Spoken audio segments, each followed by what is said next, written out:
econophysics, which uses the principles of physics and what we know about things in things like chaotic systems to understand how economies work. Now, here's an interesting little thought experiment. Suppose everybody in this room had $1,000, right?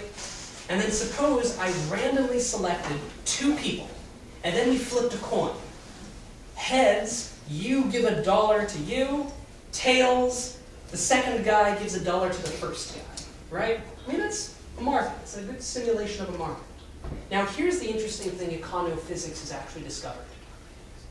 Markets inherently lead to inequality. If you had, like I said in this game, everybody had $1,000, we randomly selected 2 people and we flipped a coin to decide who gave money to who. If you had that pattern over a long enough period of time, sooner or later, they would end up with a small number of people with a great deal of money, a large number of people without any money. And here's the thing. The reason why I'm hesitant about markets is because there is an inherent dynamic towards inequality within markets. And I think one of the most tragic examples of this is in a country called Yugoslavia in the 20th century. Yugoslavia, which was run from like the 1940s until 1980s by a communist government, was a communist government that was actually on our side during the Cold War. In Yugoslavia, they had something called market socialism, where they had the entire economy based on workers' cooperatives that also competed with each other. So like free market and workers' cooperatives. The system worked fine for about 20 or 30 years. But sooner or later... You think it worked fine for 20 or 30 years? I'm being very brief. relatively. You the problem was that sooner or later, in spite of the entire economy being based on workers' cooperatives, some workers' cooperatives ended up extremely wealthy, other workers' cooperatives ended up quite poor.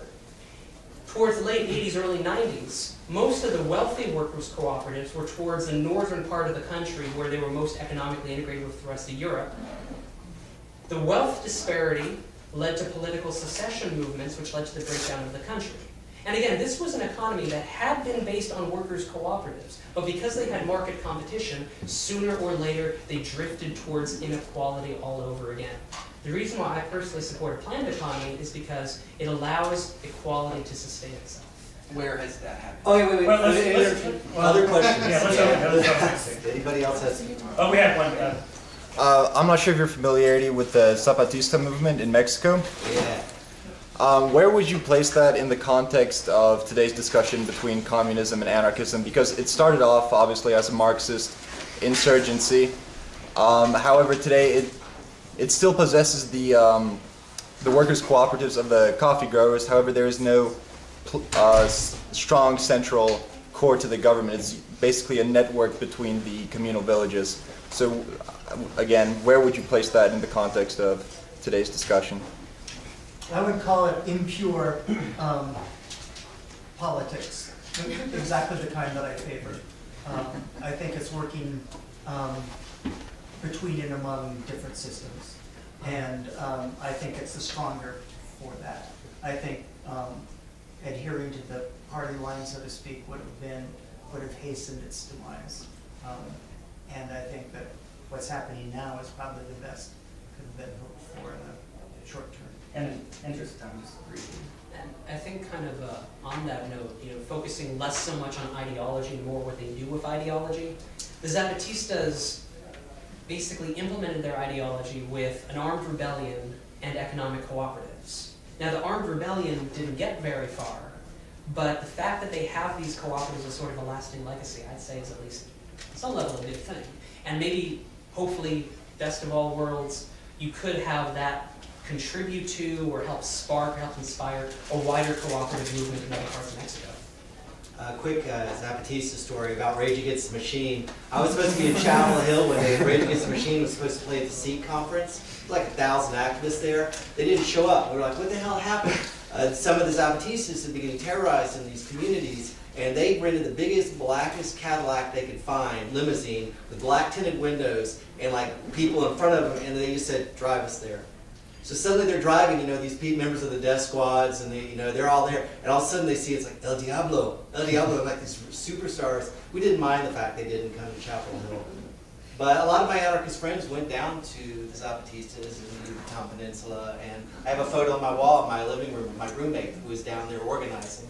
So I think that some of this was from... Also, it's not like they had to import anarchism to Mexico and South America. It is a long, rich history. A lot of the European anarchists, but in the Spanish, from the Spanish anarchists, went to South America and Mexico. And so there's a long, rich, overlooked tradition of resistance in South and Central America, at least by North Americans. Andy? What do you think about the rise of the new left in Central and South America, and what kind of implications do you think it has on both Western culture and possibilities for a future place for radicalism in our societies? I think the new left in Latin America, on the one hand, has made a very intelligent decision that they've gotten involved in electoral politics.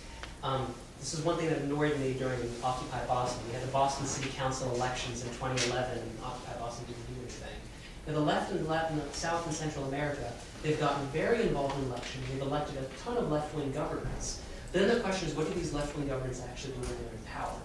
Now, a lot of what these left-wing governments have done has said, okay, we, Venezuela, Ecuador, Bolivia, our economies are very much focused on exporting raw materials like natural gas or oil.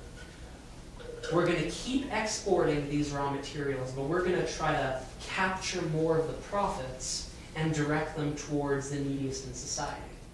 Now, on the one hand, I think that's a great thing.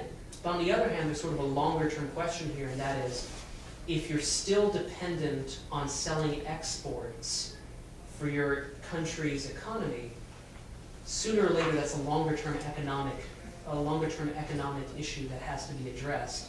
And I think some governments are trying to address that, some aren't, but at least they're trying within the confines of what they have available to them to direct more money towards the needy. Yeah, what did the French say? A government should fear its people just a little. I think they're changing the dynamic to where the government fears the people just a little, not the other way around. I don't think people should fear their government. I think that example, is going to have, and sure, they've built some left-wing governments, but they've also toppled their governments when they've had to.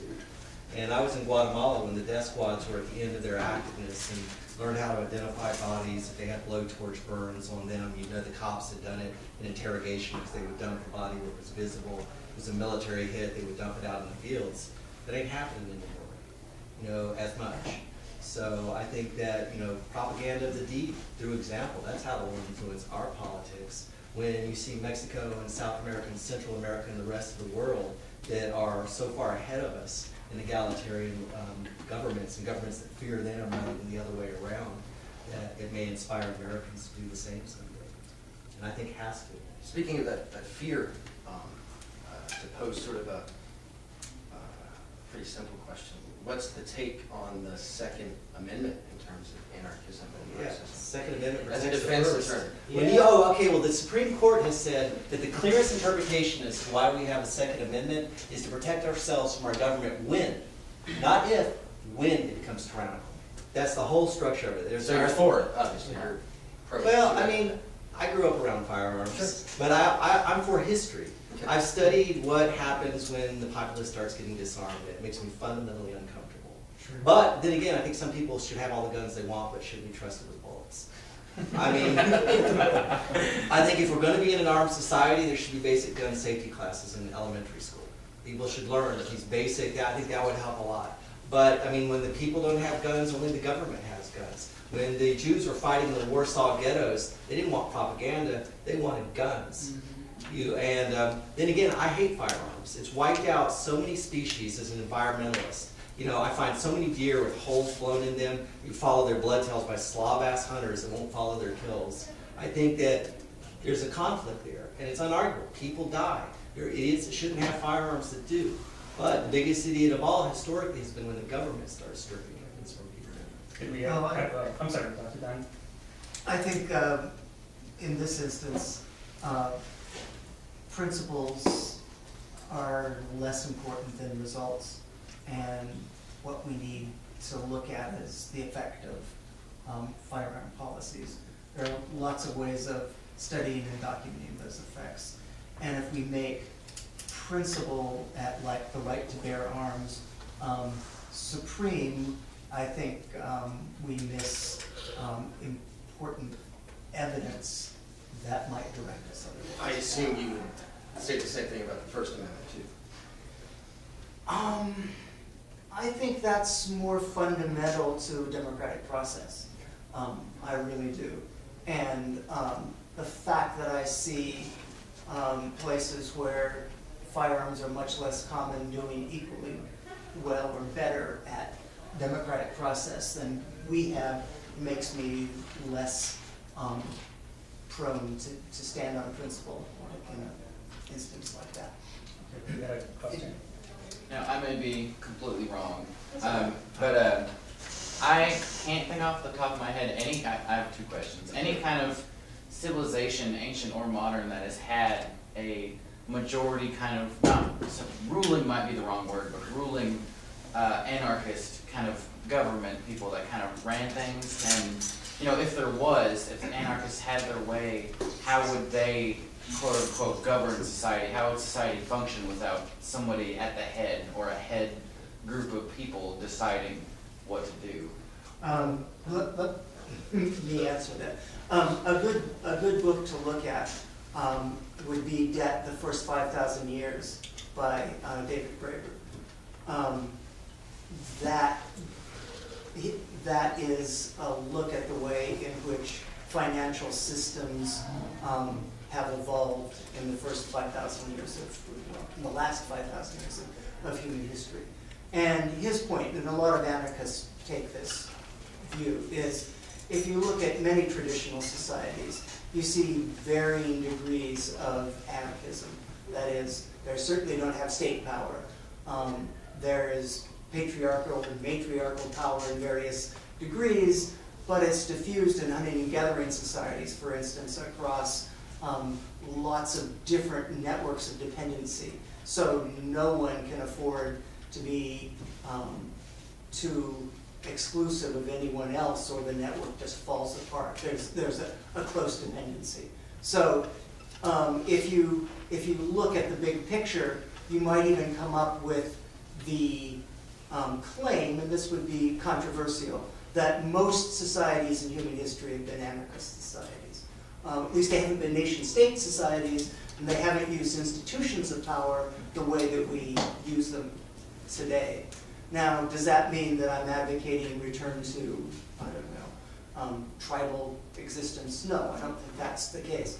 But if we miss the fact that people find ways to get along and cooperate in a wide variety of situations without resorting to formal codes, institutions, rules, if we don't see that at least indicates the possibility of other ways of doing things, then I think we've missed something important. A lot of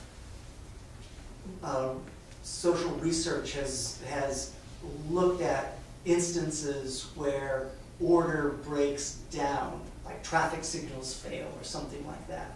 And in a famous example that anarchists love to cite in Germany, the fact is that traffic in many cases runs more smoothly when the lights aren't there and there's no traffic cop to direct traffic, because people spontaneously take responsibility for making sure things get through. And that would be an example of anarchy in action, according to this. The short answer I would give to your question would again be at least ancient Athens. Now, again, ancient Athens existed under slavery, so they excluded slavery and women, but in terms of how their actual governing structure worked, they used lot, not elections, to choose their juries, to choose their executive branch, to basically govern the bureaucracies of the city, and they obviously selected their legislature by lot as well. So, say if we wanted to implement that sort of direct democracy in the United States, imagine having national referendums and national ballot initiatives.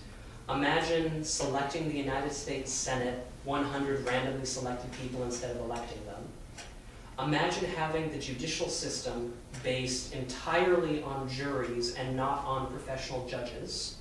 And then imagine running the bureaucracies. I mean, instead of having a cabinet member, say, running the entire Department of Education, having the Department of Education run, say, partly by a cabinet member, but also partly by a board of concerned American citizens who want to take part in governing their own education system. Again, it's sort of like imagining running the local school systems not through elected school boards, but through local volunteer PTAs. And by the way, Switzerland actually does have national referendums and ballot initiatives on a national level right now.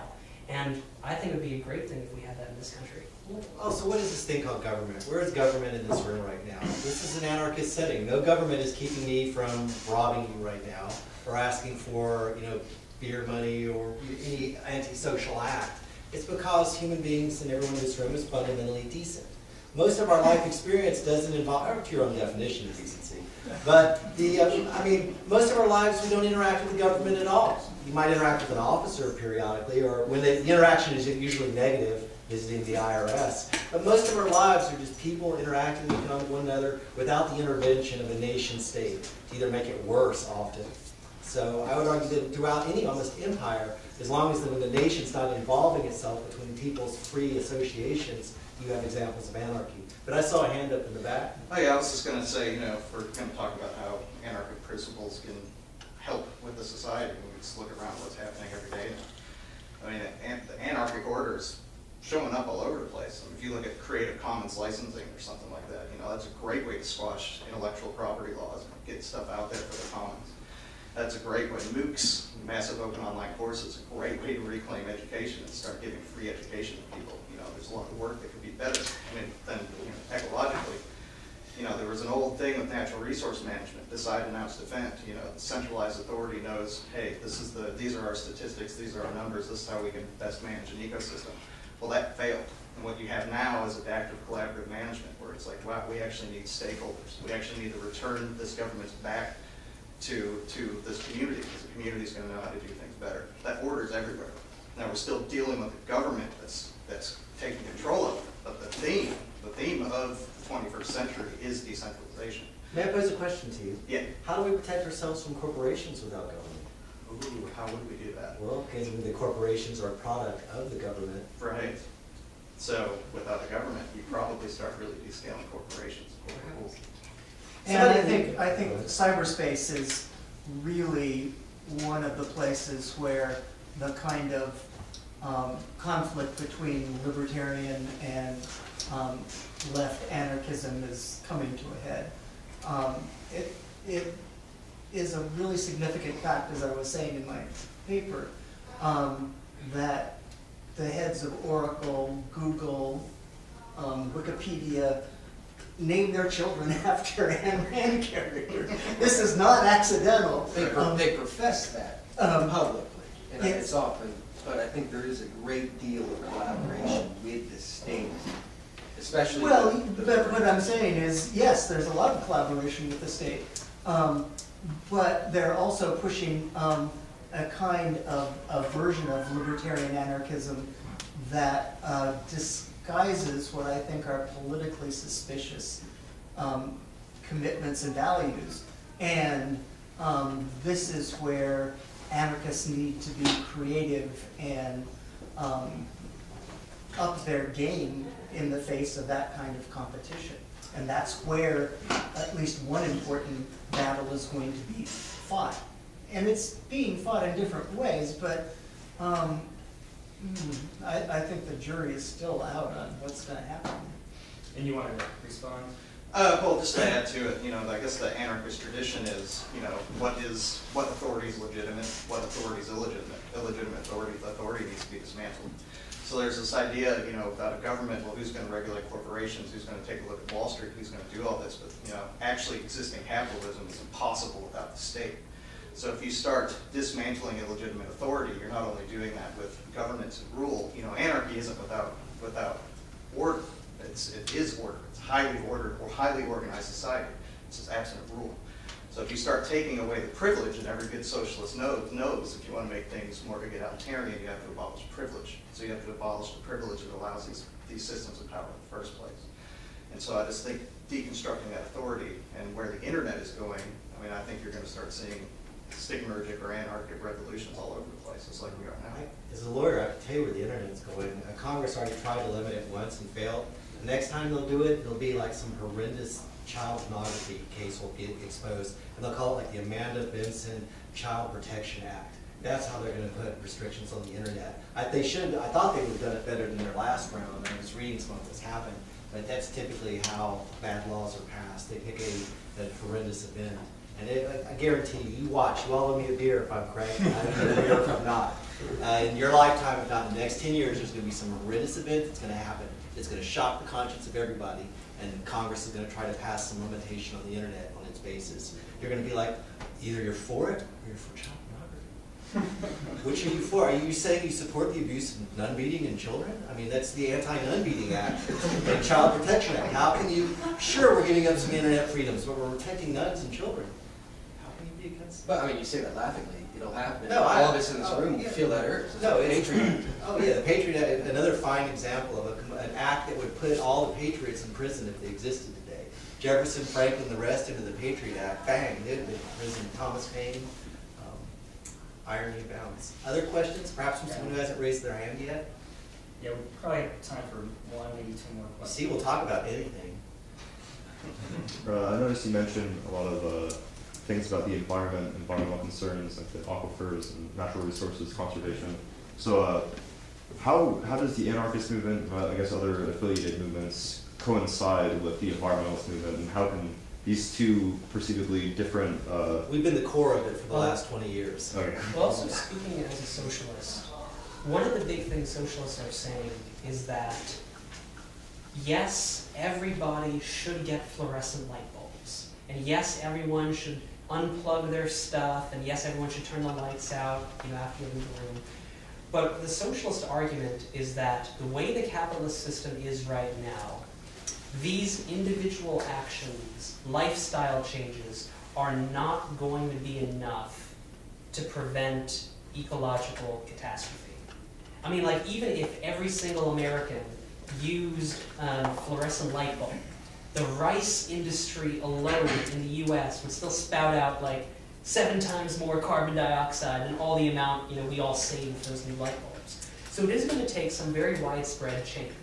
And usually the type of change socialists are talking about are the sorts of things like a Green New Deal, a massive expansion of renewable energy, solar, wind, geothermal. Because on the bright side, we actually have enough renewable energy potential in this country to meet all of our energy needs and have extra left to export. But it's going to take widespread systematic change, as well as a change from, I think, a corporate structure based on maximizing profit towards a planned workers' cooperative structure, where the main goal is creating a decent workplace, creating things for use and not for profit, creating a decent product in a sustainable way. And who does the planning? Earth First, I grew up, organized in Earth First in the 80s and 90s, and the problem is the nonprofit industrial complex is always 5 years behind on any campaign. No movement in history has ever come from 501c3s, period. They too often chase the money, they're the last of the important campaigns, they hijack the campaigns they get involved in. Earth First is an anarchist organization. It's where people follow the dictates of their conscience. So almost invariably, every major campaign, from the Redwood campaigns to the anti-nuclear campaigns to the anti-coal mine, strip mining campaigns, anarchists have been in the front lines. And they're usually there until it becomes, everybody knows about it, and then the nonprofits move in and drive the effort to the dirt too often. Though we are learning that trend. We've been learning and watching, and anarchists are finally getting hip that we come into these campaigns and build them with the people, and then when the 501c3s start seeing money being in the water, we're very skeptical of them, especially in the 70s. They destroyed the strip mine campaigns in the 70s, the 501s, the Big Ten. And but yeah, anarchists have been at the front lines. I got arrested. The reason I became an attorney was I got arrested at least 16 times for civil disobedience, locking myself to trees, bulldozers, platforms, banner drops, all of that through Earth First. And observing that I was just being in court, I was like, whoa, I could get paid fighting the state to keep people out of jail and taking money from corporations. It's the one profession that still welcomes pirates. And that's what drew me into the profession I'm in. It was through Earth and the radical environmental community. But I mean radical in the purest sense, of looking at the root of the problem, not as Trees. trees. Trees. Exactly. What exactly is your profession? Mine? What is it? Yeah. Guns and drugs. I'm an attorney. I'm a lawyer. I do criminal defense. I hope none of you ever need my services. I believe marijuana should be given out like food stamps, and our drug policies are ridiculous. Hand out your card. About cards available for beer, but no, I'm not trying to drum up business. That gives me another perspective as well, what's happening in the prison industrial complex, which is a different workshop altogether. So. Oh, but read my letter to the editor in Metropulse. It's in today's copy. You can see it today about what's going on in Knox County jails. It's going to be, that story is going to get larger. Well, we're running out of time. Is there any last question? Ideally from someone who hasn't already said something. Exactly. If not, I have just one basic one. What should we be fighting for today? More government or less government? My argument would be more government in very particular areas. I'm actually running for office right now in Barberville, Kentucky. It's a small town of 3,200 people. Now, I'm running on a platform of increasing the amount of participatory democracy in local government, increasing people's say over their local government, and creating a public bank in Barberville. Because public banking is one of the few innovations that can help advance an alternative to capitalism, that can create jobs, and it can actually be implemented locally. So I'd say, for me, and again, this is my bias, we could fight for things like public banks in addition to a whole host of other things, depending on the needs of each community. And I'd say the bigger question is, regardless of how you fight for whatever change you choose to fight for it in a way so that you can show people, yes, I have an alternative, here's how we get to point A to point B, and here's why you should join our group fighting for this alternative. Because most people do not join a group already converted to anarchism, already converted to Marxism. They join a Marxist or anarchist group because the Marxist or anarchist group is fighting for something that they believe in, is fighting for something that they want, and the experience of fighting to change things leads to an entirely new way of looking at the world. So I'd say more like how you do it rather than what you do it on. Yeah, I would say that that's the wrong question to ask. I think that more or less government is a distraction from what it is that you're trying to accomplish. And in some cases, it's obvious that the only extant way of dealing with this situation is the government. But the anarchist principle that I'm advocating is you look to minimize hierarchy and state involvement in whatever way you can, but that doesn't mean eliminating them. Chris? More government, less government, self-governance. That's what you need to be fighting for, self-governance, and distrust anybody that tries to take that away from you and fight for that. And then you can't go wrong. All right. Okay. I think we're out of time.